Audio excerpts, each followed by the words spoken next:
نحمده ونصلي على رسوله الکریم اما بعد.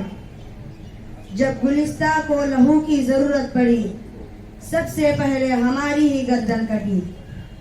پھر بھی کہتے ہیں ہم سے یہ اہل وطن، یہ وطن ہے ہمارا تمہارا نہیں. اساتذہ عظام اور محفل میں شریک قابل قدر حاضرین، السلام علیکم ورحمۃ اللہ وبرکاتہ. میں آپ حضرات کا شکر گزار ہوں کہ مجھ جیسے ایک ادنا سا طالب علم کو یوم آزادی پر کچھ بولنے کا موقع دیا.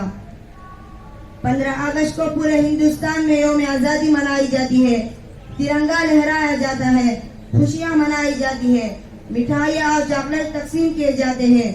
یہ دن اور اس کی خوشیاں جو اس ملک کو نصیب ہوئی وہ اس وجہ سے کہ ہمارے اکابر اور اسلاف نے اس ملک کو آزاد کرانے کے لیے جانوں کی بازی لگائی.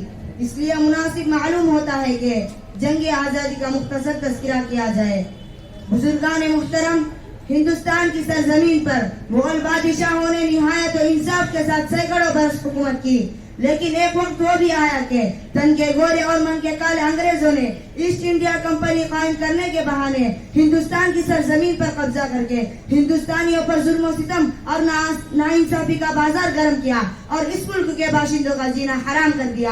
ہندوستان کو طویل جد و جہد کے بعد آزادی کی نعمت حاصل ہوئی، جس کے لیے ہمارے اسلاف نے زبردست قربانیوں کا نذرانہ پیش کیا، جان و مال کی قربانیاں دی، تحریکیں چلائی، تختہ دار پر چڑھے، پھانسی کے پھندے کو جرأت و حوصلہ کمال بہادری کے ساتھ آزادی کی نعمت حاصل ہوئی.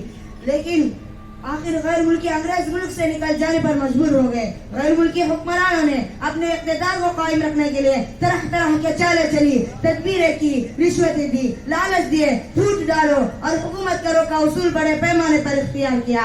فرقے وارانہ اختلافات پیدا کیے، حقائق کو توڑ مروڑ کر پیش کیا، آپس میں غلط فہمیاں پھیلائی، تاریخ کو مسخ کیا.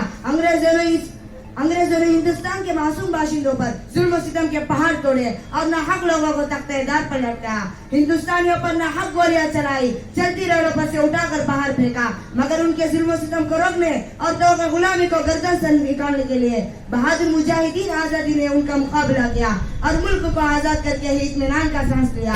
ہندوستان کی تحریک آزادی میں مسلمانوں کا حصہ قدرتی طور پر بہت ممتاز و نمایاں رہا ہے. انہوں نے جنگ آزادی میں قائد اور رہنما کا پارٹ ادا کیا. اس کی وجہ یہ تھی انگریزوں نے اقتدار مسلم حکمرانوں سے چھینا تھا. اقتدار سے محرومی کا دکھ اور درد مسلمانوں کو ہوا، انہیں حاکم سے محکوم بننا پڑا.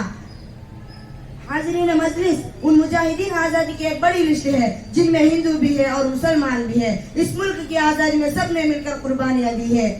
چنانچہ ایک وقت وہ بھی آیا کہ ہندو اور مسلم دونوں نے مل کر ایک ہی پلیٹ میں کھایا اور آزادی کے مختلف مظاہرہ کیا،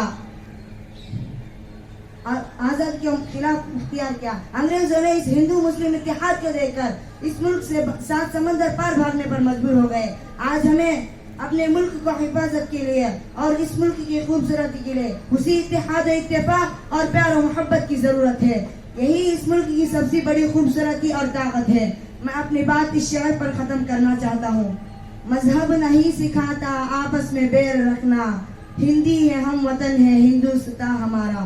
السلام